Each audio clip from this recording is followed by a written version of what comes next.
Je t'ai parlé dans une autre vidéo des sites d'emploi pour te permettre d'immigrer donc au Canada avec un contrat de travail qui va plus tard déboucher sur un moyen de rester définitivement. J'étais à ce moment-là précisé que les raccourcis ne te réussissaient pas parce que ça pouvait te coûter de l'argent, mais surtout, ça pouvait rendre tout ton projet illusoire, bien que tu aies eu finalement la possibilité de t'installer au Canada. Moi, je te donne donc les outils et je continue dans cette lancée pour te parler de quelque chose de hautement plus stratégique que les simples sites d'emploi. C'est vrai que je vais m'appuyer sur les sites d'emploi, mais ce que je te présente n'a rien à voir avec les sites d'emploi. Alors, il s'agit concrètement de quoi? Je t'ai dit dans plusieurs vidéos par le passé que tu peux décrocher une offre d'emploi par le réseautage. Ici, j'entends par réseautage ce qu'on appelle encore le bouche à oreille, c'est-à-dire les offres qui ne sont pas publiées sur les plateformes digitales, sur Internet. Alors, comment donc concrètement procéder pour bénéficier du réseautage? Au-delà de la méthode classique qui consiste à activer tes connaissances personnelles qui sont déjà sur le territoire et qui vraiment manifestent une envie de t'accompagner, pas juste une envie, une promesse de la bouche et puis dans les faits, il n'en est rien. En dehors donc de ces personnes-là, le vrai réseautage dont je te parle, c'est à travers donc un contact direct avec les recruteurs et les entreprises. Mais comment tu vas faire? C'est vrai que tu vas me dire, mais comment je fais pour entrer en contact? Alors, les sites dont je vais te parler, ce serait juste une passerelle. Si je prends par exemple le site de Québec Emploi, sur le site de Québec Emploi, tu peux voir qu'il y a des offres.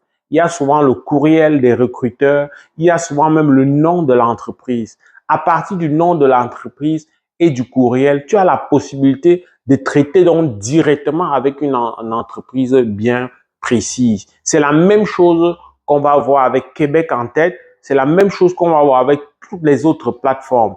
Tu as la possibilité donc d'aller directement sur le site. Là, ce n'est plus une plateforme de recherche d'emploi, de site d'emploi. Tu es déjà comme en privé avec la compagnie. Ça, c'est une sorte de réseautage que tu construis. Alors, tu construis pourquoi? Comment? À travers donc un courriel spontané qui n'a forcément rien à voir avec une offre d'emploi. Tu présentes donc ta situation, tu présentes ton intérêt et tu fais les suivis. Tu t'intéresses aux activités de l'entreprise là. Tu fais en sorte, si c'est possible, quand c'est le cas, de participer à des forums virtuels. Et donc, ultimement, il s'agit, et ça c'est l'élément le plus important, d'avoir à l'intérieur de l'entreprise des personnes qui vont devenir, on va dire, une sorte d'amis virtuels, mais des personnes avec qui tu as échangé sur le plan professionnel, pas nécessairement sur le plan privé, parce que là-dessus, je dis que c'est pas une bonne idée. D'ailleurs, ça va pas être évident d'avoir cette ouverture-là. Mais si tu développes une relation professionnelle avec les personnes de ton domaine dans une entreprise ou dans plusieurs entreprises, ben ça va faire que ces employés-là qui vont rester en ayant comme amis virtuels, comme connaissances, toi avec qui ils échangent souvent, toi avec qui ils pensent qu'il y a des qualités que tu as et il y a un réel intérêt, mais tu seras la première personne à être contactée si quelque chose s'ouvre.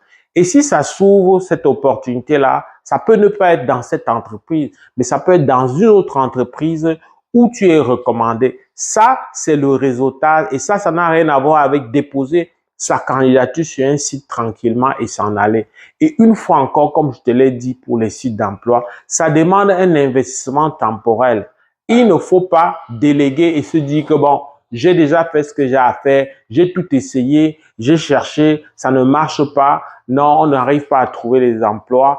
Il faut quand même une bonne dose d'optimisme et de sérénité. Il faut que tu sois vraiment déterminé, que tu te donnes tous les moyens, que tu te poses toutes les questions qui permettent, que tu t'intéresses à l'évolution de ce domaine-là, de ton domaine d'emploi, comment ça évolue, que tu aies une idée claire des difficultés dans ce secteur-là, que tu aies une idée claire des projections, des craintes dans ce secteur, mais aussi des forces de la province voilà, dans laquelle tu comptes, dans laquelle cette entreprise est installée. C'est comme ça que tu fais. Tu dois faire preuve d'imagination et c'est ça le réseautage que tu dois utiliser pour pouvoir décrocher quelque chose. Et voilà, là-dessus, ne manque pas donc d'avoir un document ou une lettre qui te présente et qui permet d'en savoir davantage sur toi. Et si tu es dans des domaines où le portfolio a de l'importance, ne manque pas d'en faire un portfolio à jour qui va toujours venir renforcer donc la pertinence de ta candidature. Cette vidéo ne se voulait pas longue. Elle vient juste te rappeler que ne reste pas tranquille, ne croise pas les bras, ne cherche pas les raccourcis. Tu as quelque chose à proposer au Canada. Ne laisse pas quelqu'un prendre ta place. Ça prend de la stratégie, c'est pas compliqué. Les raccourcis, ça ne marche pas. Il faut vraiment que tu t'investisses beaucoup. Tu ne peux pas, voilà, être dispersé et vouloir que ça marche. Donc, tu dois t'investir, t'investir et t'investir. J'espère que cette vidéo t'a aidé. Si c'est le cas, like. Avec beaucoup de plaisir, je vais te retrouver dans le cadre d'une autre vidéo. Porte-toi bien. Pull up.